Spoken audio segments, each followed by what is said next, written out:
Hello guys, कैसे हैं आप सभी। Welcome to my YouTube channel Rafael educational hub.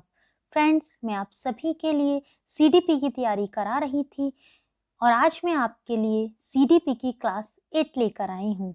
यदि फ्रेंड्स आप हमारे चैनल पर नए हैं तो हमारे चैनल को सब्सक्राइब करें और साथ ही साथ बेल आइकन को भी प्रेस करें, जिससे हमारे नोटिफिकेशन आपको समय से प्राप्त होते रहें। फ्रेंड्स, सीडीपी सीटेट और यूपीटेट में 30 नंबर की सीडीपी आती है, तो आपके लिए बहुत इम्पोर्टेंट रखती है कि आप 30 नंबर बहुत होते हैं फ्रेंड्स, तो इसीलिए आपको ये पढ़ना भी ज़रूरी है। तो इसीलिए मैं आपके लिए सीडीपी की तैयारी करा रही हूँ। तो चलिए फ्रेंड्स, स्टार्ट करते हैं क्वेश्चन नंबर फर्स्ट से। क्वेश्चन नंबर फर्स्ट है, प्राथमिक स्तर पर एक शिक्षक में से निम्न में से किसे सबसे महत्वपूर्ण विशेषता मानना चाहिए। तो आप सभी लोग इसका आंसर बताएं कि इसका राइट आंसर क्या होगा। प्राथमिक स्तर की बात की गई है फ्रेंड्स, क्वेश्चन को भी ध्यान में रखना है आपको, उसके बाद आंसर देना है। तो इस क्वेश्चन का राइट आंसर है ऑप्शन नंबर डी, धैर्य और दृढ़ता। नेक्स्ट क्वेश्चन है, निचली कक्षा में शिक्षण की खेल पद्धति मूल रूप से आधारित है। तो आप बताएं इसका राइट आंसर क्या है। तो इस क्वेश्चन का राइट आंसर है ऑप्शन नंबर ए, विकास एवं वृद्धि के मनोवैज्ञानिक सिद्धांतों पर आधारित है। नेक्स्ट क्वेश्चन है, एक शिक्षक को अपने विद्यार्थियों की क्षमताओं को समझने का प्रयास करना चाहिए। निम्नलिखित में से कौन सा क्षेत्र इस उद्देश्य के साथ संबद्ध है। तो इस क्वेश्चन का राइट आंसर है ऑप्शन नंबर बी, शिक्षा मनोविज्ञान। नेक्स्ट क्वेश्चन है, व्यक्तिगत शिक्षार्थी एक दूसरे से डैश में भिन्न होते हैं। व्यक्तिगत शिक्षार्थी फ्रेंड्स एक दूसरे से किस चीज में भिन्न होते हैं, ये पूछा गया है, तो आप सभी लोग इसका आंसर बताएं। तो इस क्वेश्चन का राइट आंसर है ऑप्शन नंबर सी, विकास की दर में भिन्न होते हैं। नेक्स्ट क्वेश्चन है, निम्न में से कौन सा कथन शिक्षण के बारे में सत्य नहीं है। यहां पर पूछा है फ्रेंड्स, सत्य नहीं है। तो आप ऑप्शन को पढ़ें अच्छे से और बताएं। तो इस क्वेश्चन का राइट आंसर है ऑप्शन नंबर डी, शिक्षण अन्वेषण है। यह कथन शिक्षण के बारे में सत्य नहीं है, बल्कि ये तीनों ऑप्शन सही है। शिक्षण में सुधार किया जा सकता है, ये भी सही है। शिक्षण औपचारिक एवं अनौपचारिक है, ये भी ठीक है। शिक्षण विज्ञान के साथ साथ कला भी है, ये भी बात ठीक है। लेकिन शिक्षण अन्वेषण है, ये बात कैसी है यहाँ पर फ्रेंड्स, ये बात सत्य नहीं है। और आपसे नहीं वाला ही पूछा है, तो इसीलिए आपका राइट आंसर होगा ऑप्शन नंबर डी, के शिक्षण अन्वेषण है। नेक्स्ट क्वेश्चन है, विद्यार्थियों को विद्यालय में खेलना क्यों उचित है। तो इस क्वेश्चन का राइट आंसर है ऑप्शन नंबर डी, कि यह सहयोग एवं शारीरिक संतुलन का विकास करेगा, इसीलिए विद्यार्थियों को विद्यालय में खिलवाया जाता है। नेक्स्ट क्वेश्चन है, निम्न में से कौन शिक्षण कुशलता से संबंधित है। श्यामपट्ट पर लिखना, प्रश्नों को हल करना, प्रश्न पूछना, इनमें से सभी। तो इस क्वेश्चन का राइट आंसर है ऑप्शन नंबर डी, इनमें से सभी।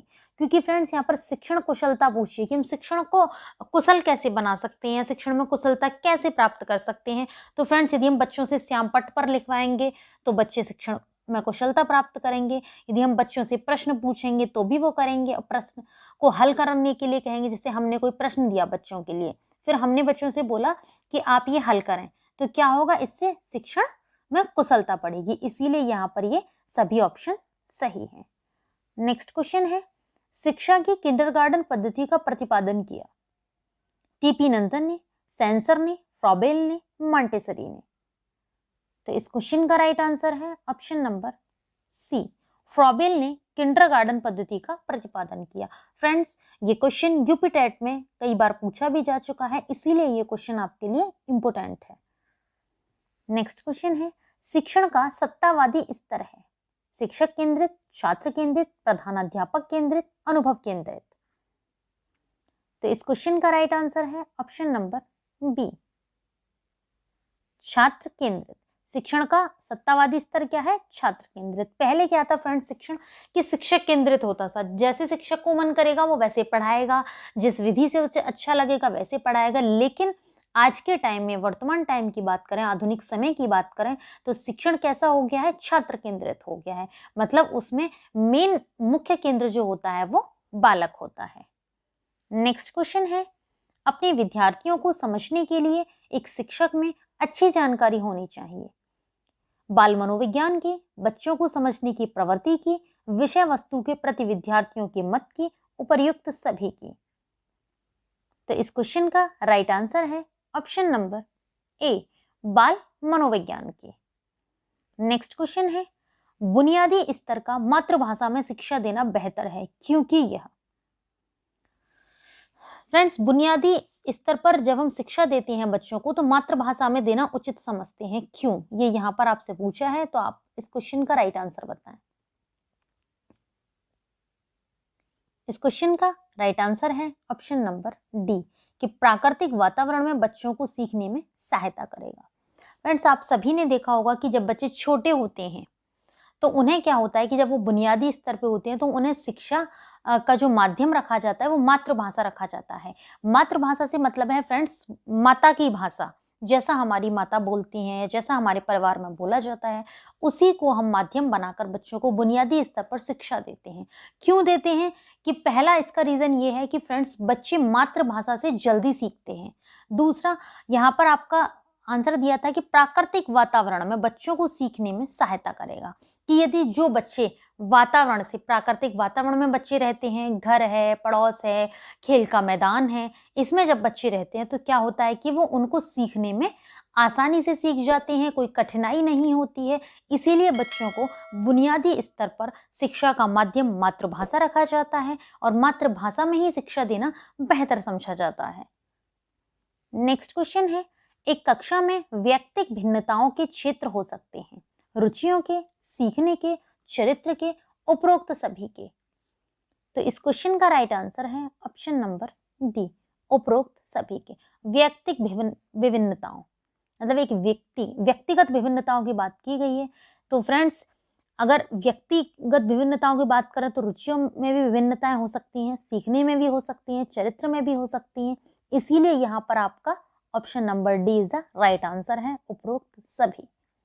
नेक्स्ट क्वेश्चन है, शिक्षण में अधिगम पर बल देने वाला परिवर्तन हो सकता है, क्या हो सकता है, ये आप लोग बताएं। तो इस क्वेश्चन का राइट आंसर है ऑप्शन नंबर डी, बाल केंद्रित शिक्षा पद्धति अपनाकर क्या कर सकते हैं हम, परिवर्तन हो सकता है। नेक्स्ट क्वेश्चन है, एक बाल केंद्र शिक्षा में बच्चे सामान्यतः सीखते हैं, किस तरीके से सीखते हैं बच्चे। तो इस क्वेश्चन का राइट आंसर है ऑप्शन नंबर ए, व्यक्तिगत और सामूहिक दोनों रूपों में। बाल केंद्र शिक्षा की बात की गई है फ्रेंड्स, कि बाल केंद्र शिक्षा में जब केंद्र हम बालक को मानते हैं शिक्षण में, तो उस टाइम में बच्चे सामान्यतः किस तरीके से ज़्यादा सीखते हैं। तो फ्रेंड्स, बच्चे दोनों तरीके से सीख लेते हैं, या तो आप उन्हें व्यक्तिगत रूप से बताएं, इंडिविजुअली रूप से यदि उनको आप सिखाएंगे तो भी बच्चे सीख जाते हैं, और यदि ग्रुप बनाकर कहेंगे तो भी बच्चे सीख जाते हैं। तो बच्चे दोनों रूपों में सीख जाते हैं। नेक्स्ट क्वेश्चन है, सीमा हर पाठ को बहुत जल्दी सीख लेती है, जबकि लीना उसे सीखने में ज़्यादा समय लेती है, यह विकास के सिद्धांत को दर्शाता है। तो फ्रेंड्स, इस क्वेश्चन का राइट आंसर है ऑप्शन नंबर ए, व्यक्तिगत भिन्नता। यहाँ पर दो लड़कियां हैं फ्रेंड्स, एक है सीमा और दूसरी है लीना। सीमा क्या है कि हर पाठ को बहुत जल्दी सीख लेती है, जबकि लीना सीखने में किसी पाठ को ज़्यादा समय लेती है। आपने भी देखा है फ्रेंड्स कि यदि आपने बहुत सारे स्टूडेंट देखे होंगे, एक क्लास है मान लीजिए, यदि एक क्लास में आप देखेंगे तो हर बच्चे का सीखने का स्तर अलग अलग होता है। कुछ बच्चे बहुत जल्दी सीख जाते हैं, आपने एक बार बोला और बच्चे सीख गए।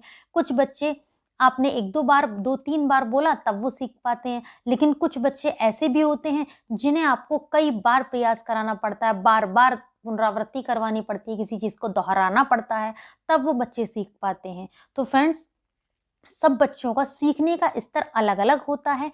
इसीलिए ये क्वेश्चन यहाँ पर दिया गया है कि सीमा हर पाठ को बहुत जल्दी सीख लेती है, जबकि लीना उसे सीखने में ज़्यादा समय लेती हो। तो क्या है ये व्यक्तिगत भिन्नता का सिद्धांत दर्शाता है। नेक्स्ट क्वेश्चन है, बाल केंद्रित शिक्षा के लिए निम्नलिखित में से कौन सा कारक आधार है। बाल केंद्रित शिक्षा की बात की गई है फ्रेंड्स यहाँ पर। तो इस क्वेश्चन का राइट आंसर है, क्वेश्चन का राइट आंसर है ऑप्शन नंबर ए, वैयक्तिक अंतर। नेक्स्ट क्वेश्चन है, एक सशक्त विद्यालय अपने शिक्षकों में निम्नलिखित ही योग्यताओं में से किसे सर्वाधिक बढ़ावा देंगे। तो इस क्वेश्चन का राइट आंसर है ऑप्शन नंबर डी, प्रतिस्पर्धात्मक अभिवृत्ति।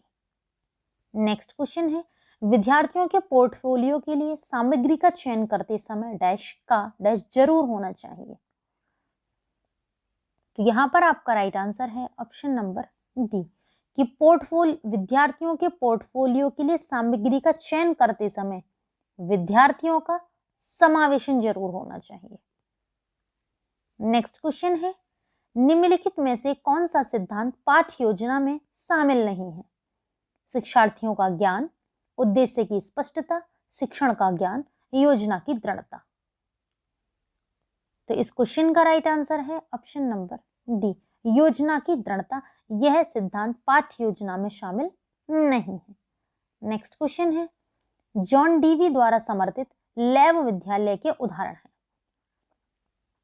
सामान्य विद्यालय, फैक्ट्री विद्यालय, प्रगतिशील विद्यालय, पब्लिक विद्यालय। तो इस क्वेश्चन का राइट आंसर है ऑप्शन नंबर सी, प्रगतिशील विद्यालय। ये जॉन डीवी द्वारा समर्थित लैब विद्यालय के उदाहरण हैं। नेक्स्ट क्वेश्चन है, बाल केंद्रित शिक्षा का समर्थन निम्नलिखित में से किस विचारक द्वारा किया गया। तो आपका राइट आंसर है option number C, John Dewey द्वारा किया गया। नेक्स्ट क्वेश्चन है, एक बालक अधिक सीखता है यदि उसे किस विधि से पढ़ाया जाए, ये पूछा है। तो इस क्वेश्चन का राइट आंसर है ऑप्शन नंबर डी, क्रिया विधि से पढ़ाया जाए। फ्रेंड्स, एक बालक अधिक कब सीखता है, जब उसे क्रिया विधि से पढ़ाया जाए, मतलब जो भी आप पढ़ा रहे हैं उसकी एक्टिविटीज को करके दिखाया जाए तो बच्चा क्या होता है, जल्दी सीख जाता है और अधिक भी सीखता है। नेक्स्ट क्वेश्चन है, कक्ष में शिक्षक प्रयास करता है छात्रों को अनुभव प्रदान करने का, छात्रों को सहायक अधिगम वातावरण देने का, छात्रों को चिंतन का अवसर देने का, उपरोक्त सभी का। तो इस क्वेश्चन का राइट आंसर है ऑप्शन नंबर डी, उपरोक्त सभी का। कक्ष में शिक्षक फ्रेंड्स सभी चीजों का प्रयास करता है। वह छात्रों को अनुभव प्रदान करने का भी प्रयास करता है, छात्रों को सहायक अधिगम वातावरण देने का भी प्रयास करता है, छात्रों को चिंतन का अवसर देने का भी प्रयास करता है। इसीलिए आपका राइट आंसर होगा यहाँ पर option number D. Next question है, 6 से 11 वर्ष आयु वर्ग के छात्रों को आवश्यकता है कक्ष में प्रजातांत्रिक वातावरण की, सीखने में स्वायत्ता की, क्रिया आधारित अंतःक्रियात्मक अधिगम की, उपरोक्त सभी की। तो इस क्वेश्चन का राइट आंसर है ऑप्शन नंबर डी, उपरोक्त सभी की। नेक्स्ट क्वेश्चन है, भारतवर्ष में प्राइमरी शिक्षा निम्नलिखित पर बल देती है। फ्रेंड्स, प्राइमरी शिक्षा की बात की गई है यहाँ पर, तो प्राइमरी शिक्षा किस पर बल देती है। तो इस क्वेश्चन का राइट आंसर है ऑप्शन नंबर ए, बोध का विकास करना। भारतवर्ष में प्राइमरी शिक्षा बोध के विकास करने पर बल देती है। बोध मतलब होता है फ्रेंड्स समझ को विकसित करने का। नेक्स्ट क्वेश्चन है, ब्लूम की टैक्सोनॉमी की पदानुक्रमिक व्यवस्था है, क्या है।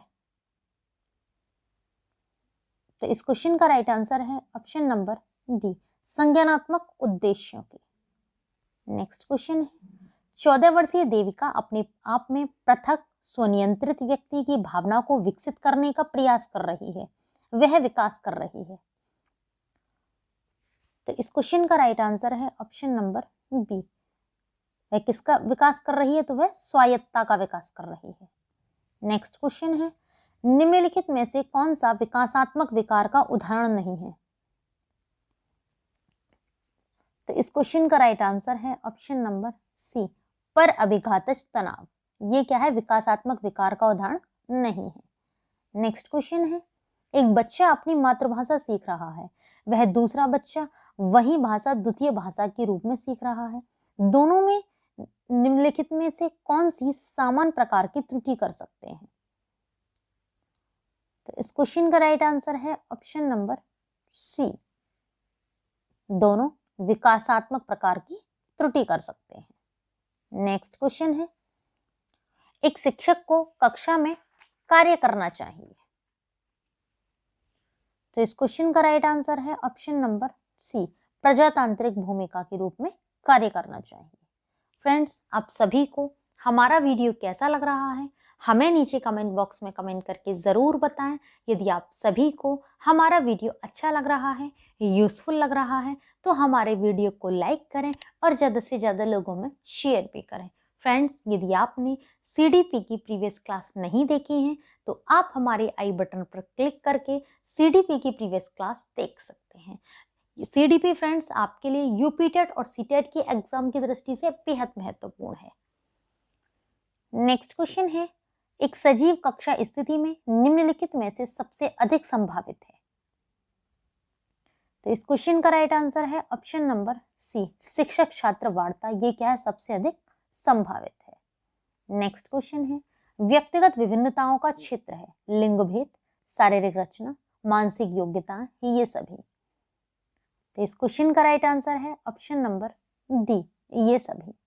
नेक्स्ट क्वेश्चन है, जब बालक सीखने के लिए तैयार होता है तब वह जल्दी व प्रभावशाली तरीके से सीखता है।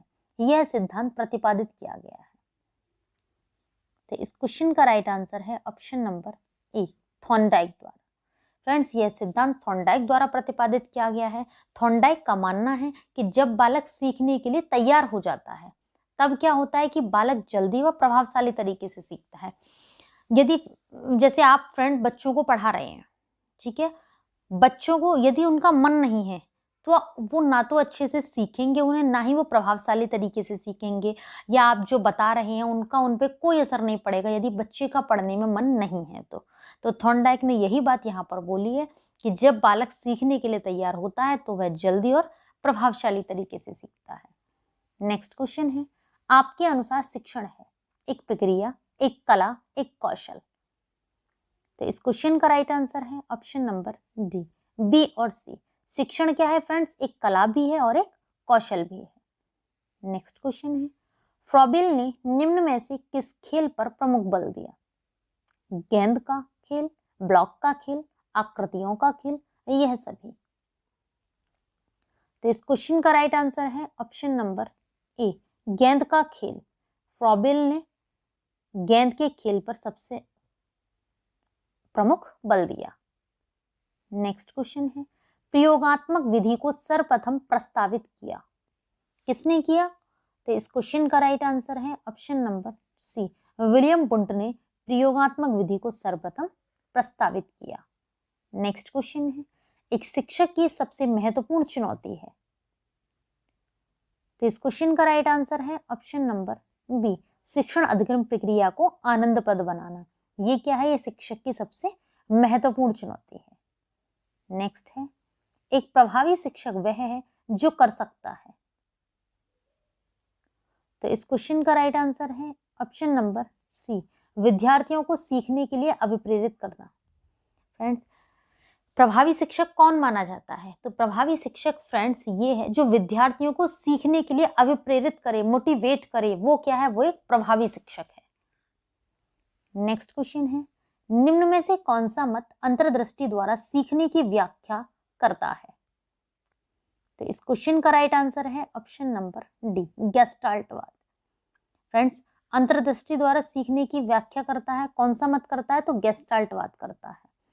अब अंतर्दृष्टि द्वारा क्या होता है फ्रेंड्स? गेस्टाल्टवादियों ने एक सूझ का सिद्धांत दिया था।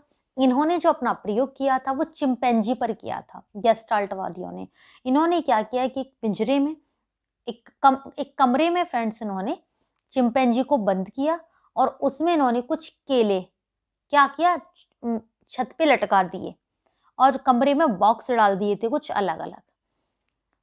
तो चिंपैंजी को भूख लगी, चिंपैंजी को केले खाने थे। अब वो सोच रहा था, केला ही बहुत ऊंचाई पर लटके हुए थे केले।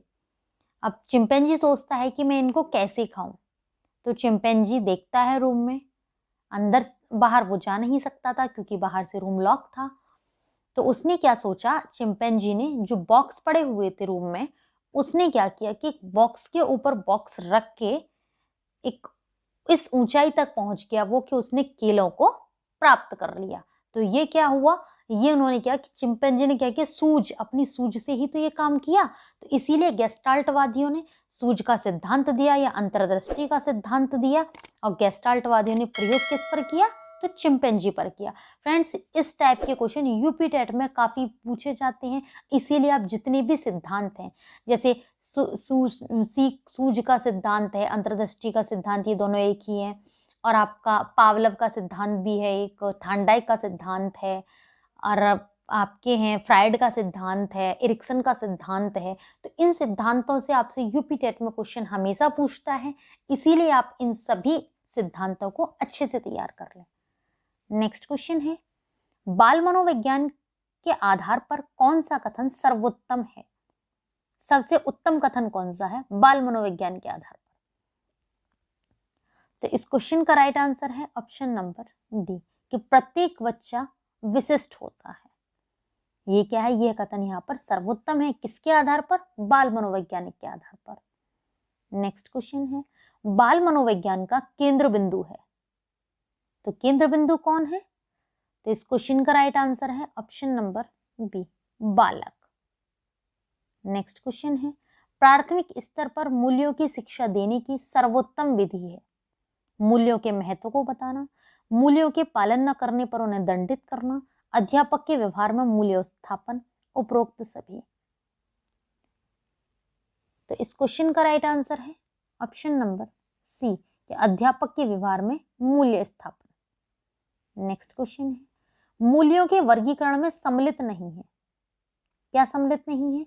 तो इस क्वेश्चन का राइट आंसर है ऑप्शन नंबर बी, येन केन प्रकारण धनार्जन का मूल्य, ये मूल्यों के वर्गीकरण में सम्मिलित नहीं है। नेक्स्ट क्वेश्चन है, व्यक्तित्व के संगठन का स्वरूप है, तो इस क्वेश्चन का राइट आंसर है ऑप्शन नंबर बी, मनोवैज्ञानिक शारीरिक। नेक्स्ट क्वेश्चन है, कक्षा 4 का एक बच्चा सदैव चिंतित और कुंठित रहता है, आप क्या करेंगे उसके लिए?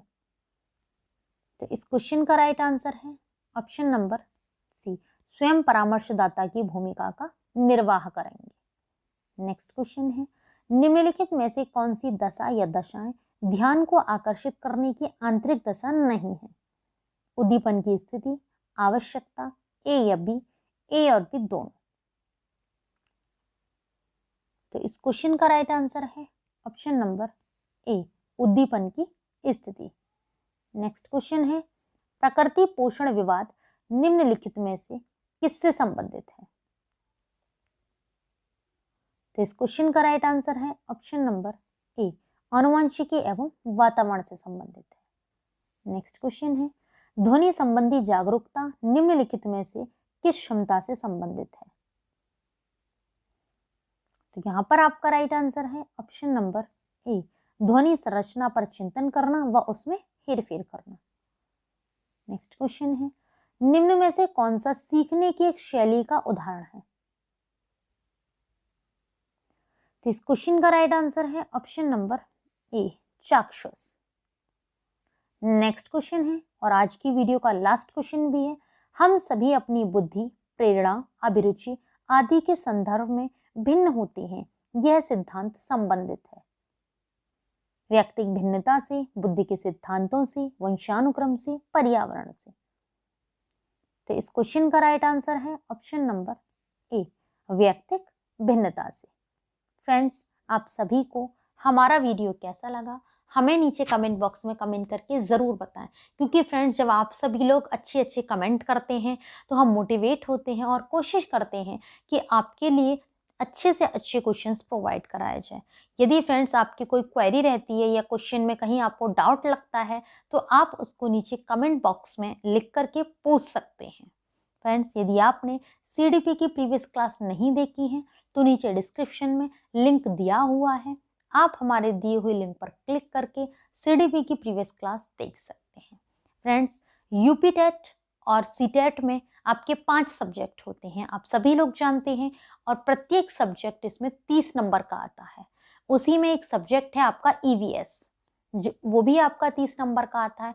तो फ्रेंड्स, यूपी टेट और सी टेट में ईवीएस के जिस प्रकार के क्वेश्चन पूछे जाते हैं, ईवीएस की वीडियो मैं आपके लिए पहले ही करा चुकी हूँ। यदि आपने वो अभी सारी वीडियो नहीं देखी है तो आप हमारे YouTube channel Rafael educational hub पर जाकर ईवीएस की वो सारी वीडियो देख सकते हैं। वो सारी वीडियो फ्रेंड्स आपके लिए यूपी टेट और सी टेट के एग्ज़ाम के लिए बहुत ज़्यादा इम्पोर्टेंट होंगी। Thanks for watching video friends.